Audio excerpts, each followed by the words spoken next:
Okay, so we are going to add the finishing touches today, and I already have some of these leaves cut out, so I'm going to glue them on. So I like to have some of my leaves kind of tucked behind, if you can still get any in there. And you want to remember, hold these down for a good 30 seconds so they completely stick to your paper. What I'm noticing is some people, I feel like they're rushing and they're trying to glue really fast, and then they're forgetting to hold down the paper. And then what's happening is the edges are kind of folding up and things are kind of falling apart. So please make sure you are holding them down after you glue them so that they really stick. And you don't need a lot of glue. And that could be part of the problem too. People are using too much glue. So I like to just to hold things down. Like I said, 30 seconds should do it. If you use too much glue, you're gonna probably have to hold them for maybe a couple minutes for it to stick, because they take a lot longer to dry. But you wanna make sure it's nice and flat. And I feel like I need one more right in there. So I'm gonna cut this out, and I'm going straight to my paper. If you wanna draw it out first, by all means, draw it out first. And that should do it for me. Yeah, so I have definitely more than the 7 initial leaves I had suggested.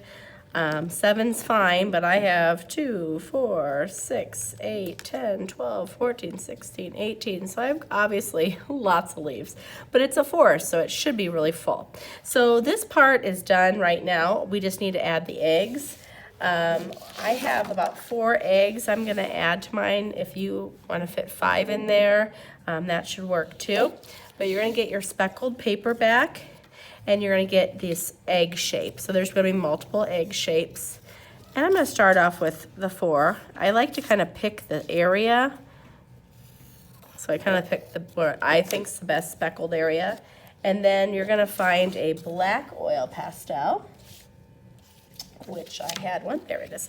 And you're not gonna trace the whole thing or it's gonna be too dark. So you wanna kind of go kind of up the side and at the bottom, up the side and the bottom, so like a little swish.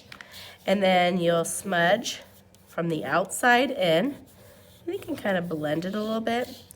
So the outside in, so you're getting some gray in here. This is gonna give it a really cool shadow effect. And then you'll start cutting them out. So just cut on your pencil line. If you're not exactly on the pencil line, that's fine, as long as you're close. I mean, so there's 1 egg. I already am loving the way it's looking. There's my 2nd egg. And this will also make it nice because it will show what me and whoever else is looking at it, what side is down, okay? So the bottom. So whatever has a shadow is gonna be at the bottom or underside. So that will help you when you're putting everything in, and make sure you're obviously being very careful. That's 2. These extra pieces I might cut off just so they're not in my way. Let's see, so this is my 4th and final piece, but I might add more. Look at them, they almost look 3D. So then you're gonna place them in your little area. I feel like I wanna have 5, but this will be fine. So I can kind of overlap them a little bit. I might have a 5th one in there. I feel like I want 5. I think that's a nice off number. But then you're gonna put your dot of glue. You can have 2 dots or a small little circle. We're still, even with the instructions, we're still using a lot of glue, some of us. So make sure you don't have a ton of glue on there. And then you're gonna hold it down, and then you're gonna do that the rest. And then make sure you're holding them down for a good 30 seconds so that dries and it lays nice and flat. And at this time, I would look around. Do you have some pieces that are kind of sticking up that need to be glued down? Anything like that, you wanna do that now while we have today to finish things up. And then these will go on the drying rack. So here's your little collage with your nest and your eggs, and I hope you enjoyed.